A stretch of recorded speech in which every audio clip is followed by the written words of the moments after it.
Hey guys, so I just came back from a vacation last week and I was in Vegas and finally had a chance to catch David Copperfield live. Even had the opportunity to meet up with him and even get a signature from him. I actually remember how he was actually the one who inspired me to start picking up magic when I first saw him on TV at a young age. And then I started making $600 per hour at age 14. So in this video, I'm going to share with you 3 lessons from this story and how it actually allowed me to build multiple 7-figure business as I grow older, and how you can use these 3 lessons to generate more income for yourself, be happier with less time and effort. So I'm going to tell you this short story first and then 3 lessons that you can learn from it. When I was about 9 years old, I saw David Copperfield on TV and he actually inspired me to pick up magic as a hobby. It was something that I would practice over and over at home for fun because I just simply enjoy it. I remember that my mother was my first audience. Every day, after a long day of work, she would come back at about 6 p.m.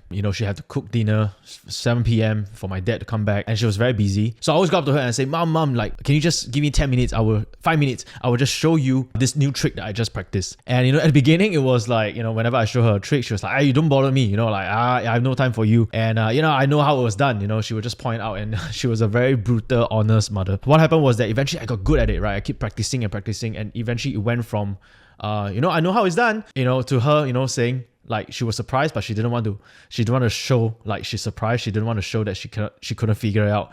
And then she would say, oh, okay, that's pretty good. And how do you do it? So I always remember that moment that I have with my mom, and she was basically my first audience. But she allowed me to, practice and become good at it. So eventually I started performing at friends' birthday parties, on the streets, in shopping malls, just basically walking up to strangers and entertaining people for free. Again, I did this all because I was just simply enjoying myself and really wasn't thinking about making this as a career. When I was about 14 years old, after performing for free for so many years, and I was performing at one of my friend's birthday party. So at the party, one of my friend's uncle was impressed, and basically he runs a company, and he gave me his card and offered me $600 to do a 1-hour show at his upcoming company's dinner and dance party. And then he asked me if I could do it. So you see, the thing is that I've never done a 1-hour show before. Okay, I've never done a professional show before, but I knew in my head that I had to figure this stuff out. I mean, $600 for a 14-year-old kid for a 1-hour job, it's pretty crazy. And I knew that it's because I didn't grow up in a family that's rich. Both my parents only made about $5,000 to $6,000 per month combined. And I was just thinking to myself, that means I'm making 10% of what both my parents are making in a month in just an hour. And again, I didn't see it as a career.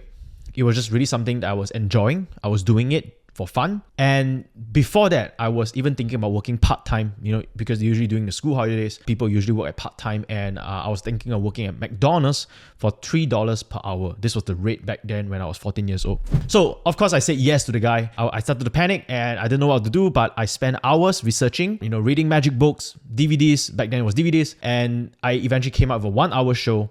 And that kickstarted my magic career. But what's most important is that there were 3 lessons I've learned from this story. And that's what led me eventually to my sales career and then to digital marketing. And through that, I was involved with building multiple 7-figure businesses and even a 8-figure a year business. So here are the 3 lessons from this story. Lesson number 1, find something that you can enjoy doing it for free and keep adding value by doing it for free first. See, I applied this same lesson when I lost everything I had. I had a reset in my life somewhere when I was 23 years old. I started a digital marketing agency. Now, I had no credentials. No one knew who I was because it was a brand new market where I had no experience and no portfolio. Instead of trying to charge people for money, I was willing to put in the investment and the work to work for favors. And that basically means working for free or charging just enough to cover my cost. So by working for favors, I was basically trying to create favors with people in hope that these people would connect me with bigger clients. Some of the clients really respected my work. Some of my greatest work came out when I was doing it for free. And this results from my clients, right, gave me the portfolio needed to land bigger clients. But more importantly, I was enjoying what I was doing during this period. Although money was important because back then I was in debt, but it was definitely less stressful doing something I enjoyed doing while not making a lot of money initially. So like some examples of,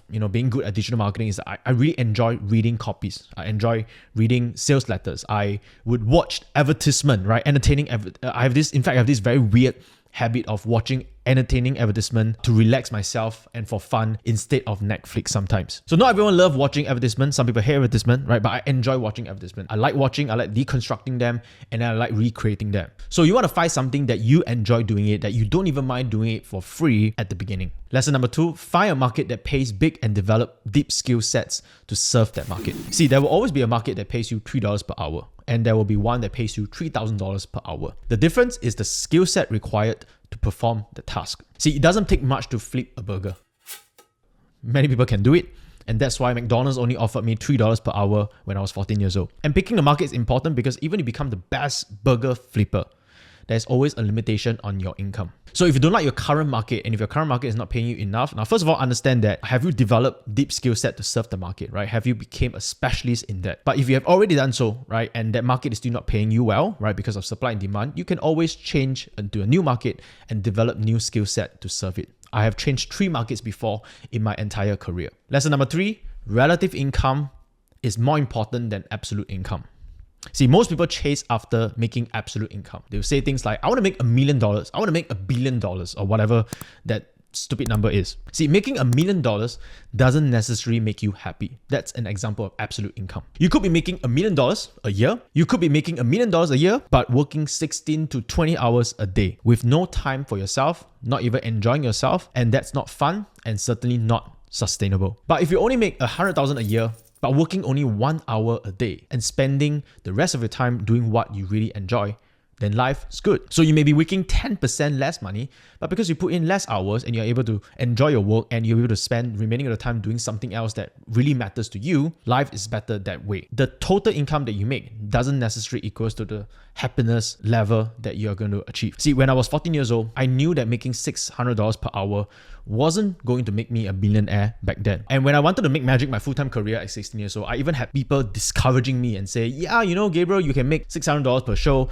but how many shows can you get a month? It is not guaranteed. You know, better go to school, study hard, you know, get a job that gives you a sustainable income. But I thought to myself, right, again, there's nothing wrong with that, nothing wrong with studying hard and going to school and getting a sustainable job. But I thought to myself, even if I don't get shows booked all the time, by working just 1 hour, I will be making what it would take me 200 hours part-time at McDonald's, because McDonald's back then was only offering me $3 per hour. I could then spend the 199 hours doing other stuff I like as a 14-year-old kid. And when I was 16, I wanted to go full-time, and I thought to myself, even if I do get just 5 shows a month, that's $3,000 per month, working only 5 hours instead of 40 hours work week. So as I grew older, this lesson itself had taught me to focus not so much on the absolute income of making millions of dollars, but rather how can I increase the value and the value of my time per hour, you know, to $1,000 per hour, $5,000 per hour, $10,000 per hour, so that I still have enough time for other things in life that matters to me, you know, like spending time with my family, spending time with my wife, spending time with my daughter. And again, this is called relative income because it's relative to what's important to you. So that's the 3 simple lessons that I want to share with you guys in this video, and that's all I have for you. Let me know which are the lessons that you like most in the comment section below, and if you enjoy this type of content, please consider liking and subscribing to my channel. So that's all I have for you today. Bye for now.